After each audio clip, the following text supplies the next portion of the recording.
Hello दोस्तों, आप सभी का प्रेम की पाठशाला में स्वागत है। आज हम लोग अक्टूबर 2023 के करंट अफेयर्स को यहाँ पे देखेंगे।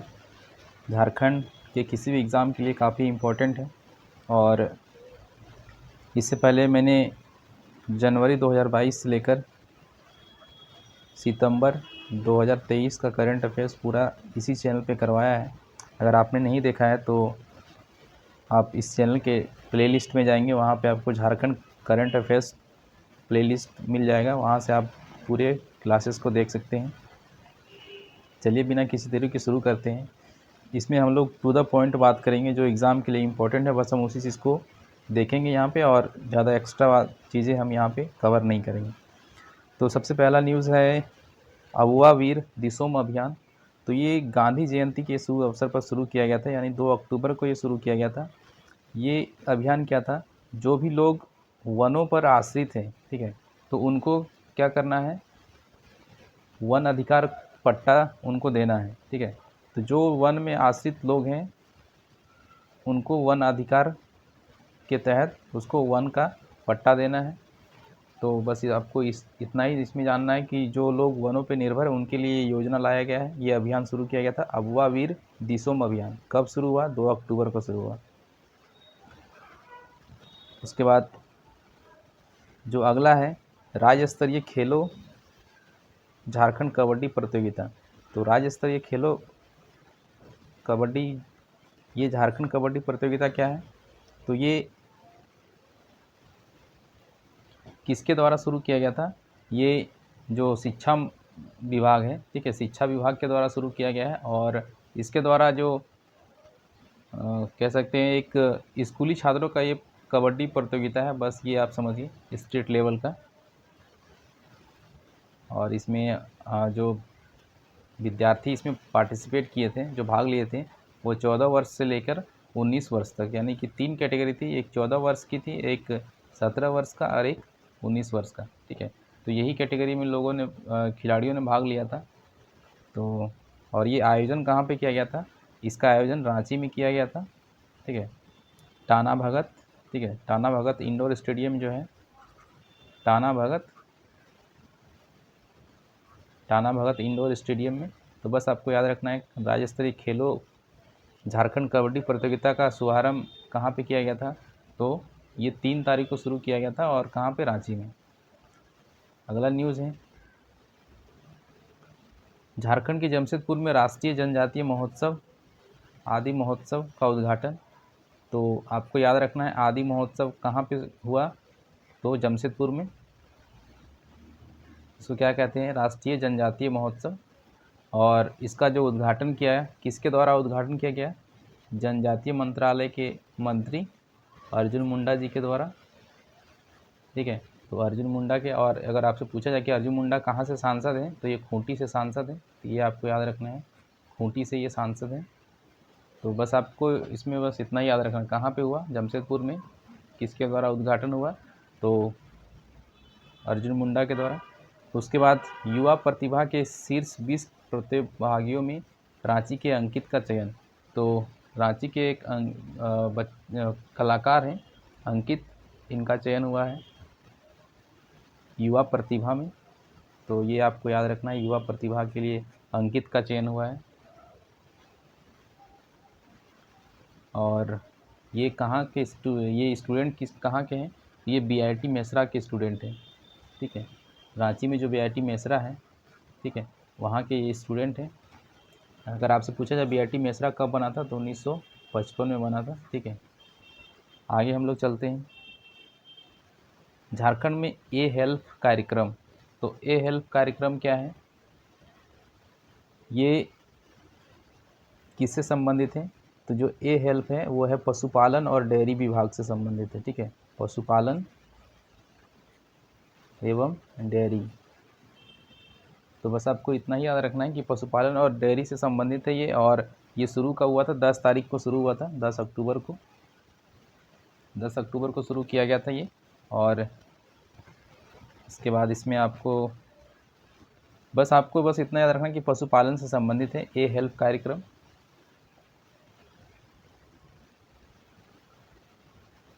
दूसरा है अमृत मिशन, और इसके तहत देश के 500 शहरों में झारखंड के 5 शहर को शामिल किया गया है।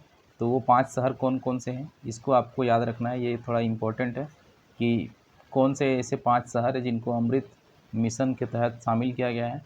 तो जो पहला शहर है वो है देवघर, इसको आप नोट डाउन कर लेंगे, देवघर है। उसके बाद है मधुपुर, ठीक है, मधुपुर। तीसरा है बासुकीनाथ, बासुकीनाथ, ठीक है। और चौथा है गोड्डा। और पांचवा कौन सा है, पांचवा है महागामा, ठीक है, महागामा, महागामा। तो देवघर, मधुपुर, महागामा, बासुकीनाथ और गोड्डा, ये 5 शहर हैं जिनको शामिल किया गया है अमृत मिशन के तहत। अब हम लोग आगे चलते हैं। झारखंड में होगा मुख्यमंत्री आमंत्रण फुटबॉल प्रतियोगिता, ठीक है। तो मुख्यमंत्री आमंत्रण फुटबॉल प्रतियोगिता बस आपको याद रखना। और ये जो फुटबॉल प्रतियोगिता होगा ये आखिर हो गया है, ठीक है। ये कितना स्तरीय है ये आपको याद रखना है कि 5 स्तरीय होगा। 5 स्तर पर, एक तो पंचायत स्तर पर होगा, दूसरा होगा ब्लॉक लेवल पे यानी कि प्रखंड स्तर पर, और तीसरा होगा डिस्ट्रिक्ट लेवल यानी जिला स्तर पर कह सकते हैं। और जो चौथा होता है इसमें वो जोनल होता है यानी जोन स्तर पर, और पांचवा होता है क्या, राज्य स्तर पर। तो ये 5 लेवल हैं। इस लेवल को आप याद रखेंगे कि ये मुख्यमंत्री आमंत्रण फुटबॉल प्रतियोगिता कितने लेवल पे होता है, तो 5 स्तर पे होता है। यानी जो पहले पंचायत में खिलाया जाएगा, पंचायत में जब जो विनर होगा फिर वो ब्लॉक पे जाएगा, फिर ब्लॉक का प्रतिनिधित्व करेगा, फिर जब ब्लॉक में जीतेगा तो फिर जिला का प्रतिनिधित्व करेगा, फिर जिला में जीतने के बाद फिर जोनल का, फिर उसके बाद राज्य, ठीक है। उसके बाद है अगला है झारखंड के खिलाड़ियों और प्रशिक्षकों को किया पुरस्कृत। तो जो झारखंड के खिलाड़ी हैं उनको पुरस्कृत किया गया है।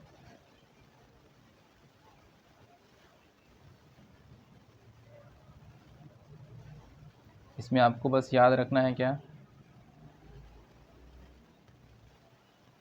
1 मिनट बता रहा हूँ।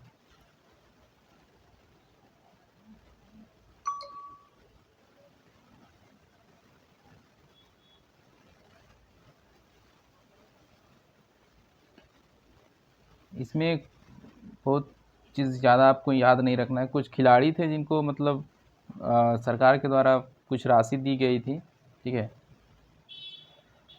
और जो राशि दिया गया था वो खेल क्लब शुरू करने के लिए दिया गया था, ठीक है। खेल क्लब शुरू करने के लिए 25,000 रुपये सरकार के द्वारा दिया गया था। तो बस आपको इसमें इतना ही याद रखना कि ये जो खिलाड़ियों को है खेलगांव में सम्मानित किया गया था। और आगे हम लोग चलते हैं इसमें।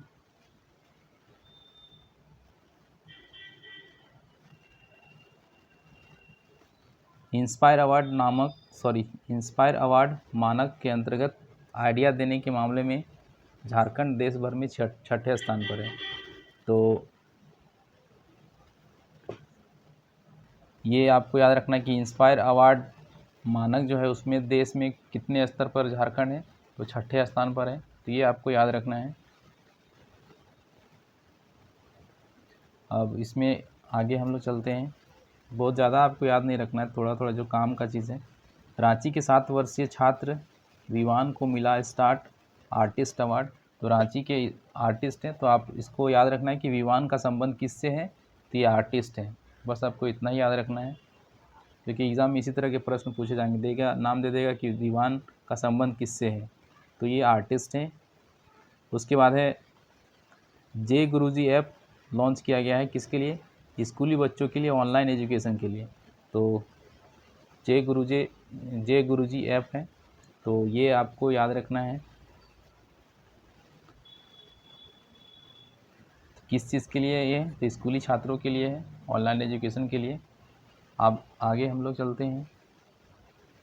जो नेक्स्ट न्यूज़ है वो है झारखंड के पूर्व मुख्यमंत्री को उड़ीसा का राज्यपाल बनाया गया है।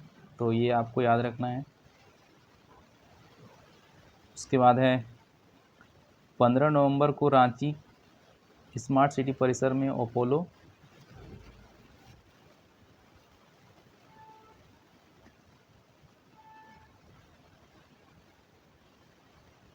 ये कहाँ पे बना है? ये Apollo multi super speciality hospital का भूमि पूजन कहाँ पे हुआ है? तो ये रांची में हुआ है, स्मार्ट सिटी परिसर में। तो बस आपको इतना ही याद रखना है इसमें।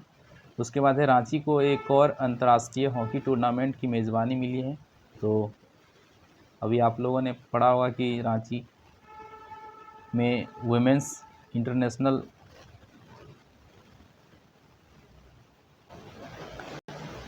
वुमेंस का ये हुआ था, हॉकी का टूर्नामेंट हुआ था। अब इस बार जो है, जैसे इससे पहले क्या हुआ था, ये वुमेंस एशियन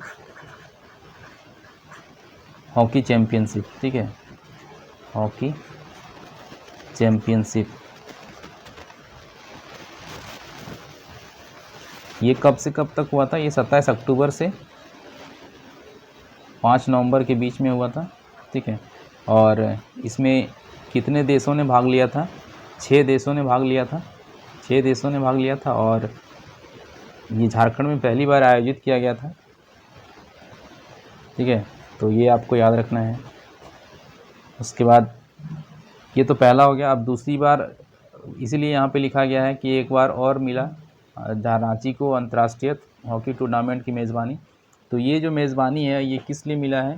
तो ये मेज़बानी मिला है जो ओलंपिक गेम होगा पेरिस में अगले साल, मतलब 2026 में, 2024 में जो अगले साल होने वाला है, पेरिस में जो ओलंपिक होने वाला है, उसका क्वालिफाइंग मैच यहाँ पे खेला जाएगा, ठीक है। तो ये आपको याद रखना है कि जो क्वालिफाइंग मैच है, और ये कब से कब तक खेला जाएगा? 13 से लेके 19 जनवरी 2024 तक खेला जाएगा रांची में। और इसमें 7 देश भाग लेंगे, ठीक है। तो अंतर्राष्ट्रीय हॉकी टूर्नामेंट आपको याद रखना है। इसके बाद आगे हम लोग चलते हैं, अबुआ आवास योजना। तो ये अबुआ आवास योजना के बारे में आपको जानना है। इसके तहत क्या होता है, लोगों को घर आवास मुहैया कराने के लिए अबुआ आवास योजना लाया गया था। उसके बाद आगे हम लोग प्रभात खबर के वरिष्ठ पत्रकार हैं, इनको लाडली मीडिया अवार्ड मिला है। तो ये याद रखेंगे इसका, इनका नाम कि इनका संबंध किससे? पत्रकारिता से है, राजीव पांडे का संबंध, ठीक है। और एक चीज़ और इसमें मैं आपको बता दूं, ये जो अबुआ आवास योजना है ना, इसका जो लक्ष्य है वो है 2026 तक 8 लाख आवास बनाना है, ठीक है। 8 लाख आवास बनाना है, 3 कमरों वाला, ठीक है, 3 कमरों वाला। मतलब इसमें जो आवास बनता है वो 3 कमरों वाला बनता है, और 2026 तक 8 लाख आवास बनाने का लक्ष्य है। तो ये आपको याद रखना है। अगला हम लोग देखते हैं कि झारखंड एकेडमिक काउंसिल का डिजी लॉकर नवंबर में ऑनलाइन शुरू हो जाएगा, लेकिन अभी तक शुरू नहीं हुआ। मैंने देखा था चेक करके, बट इसमें अभी शो नहीं कर रहा है। जैसे एक ऐप आता है भारत सरकार का, उमंग ऐप, उसमें ऑप्शन रहता है डिजी लॉकर का। वहाँ पे आप क्या, किसी भी जो भी गवर्नमेंट इंस्टीट्यूट है या किसी भी चीज़ जो डॉक्यूमेंट आपका, चाहे पासपोर्ट हो, वीज़ा हो, या फिर आधार कार्ड हो, या फिर पैन कार्ड हो, कोई भी चीज़ आप ऑनलाइन वहाँ से डाउनलोड कर सकते हैं। और ड्राइविंग लाइसेंस हो, आप प्रूफ के तौर पर कहीं भी उसको शो कर सकते हैं, ठीक है। तो ये डिजी लॉकर सिस्टम है। तो ये शुरू होने वाला है, बट अभी तक शुरू नहीं हुआ है। उसके बाद झारखंड का सबसे लंबा पुल का उद्घाटन। तो ये कहाँ पे बना है? तो ये मयूराक्षी नदी पे बना है, ठीक है, मयूराक्षी नदी पर। ये आपको याद रखना है। और इस पुल की जो लंबाई है वो कितनी है? 2340 मीटर है, ठीक है, 2340 मीटर, ये आपको याद रखना है। इस पुल का नाम क्या नाम से रखा गया है? तो इसका पुल का नाम रखा गया दिसोम गुरु शिबू सोरेन, ठीक है, दिसोम गुरु शिबू सोरेन, इस पुल का नाम रखा गया है शिबू सोरेन, दिसोम गुरु शिबू सोरेन। तो ये आपको याद रखना है। तो कुछ यही न्यूज़ थे अक्टूबर महीने के, और जो एग्ज़ाम के पॉइंट ऑफ व्यू से इम्पोर्टेंट था वही मैंने आपको बताया है। तो वीडियो अगर आपको अच्छा लगा तो लाइक और शेयर करें, दोस्तों के साथ भी शेयर करें इसको। और हमारे चैनल के साथ अगर पहली बार जुड़े हैं तो सब्सक्राइब करना ना भूलें। चलिए मिलते हैं एक नई वीडियो में, तब तक के लिए धन्यवाद। Take care.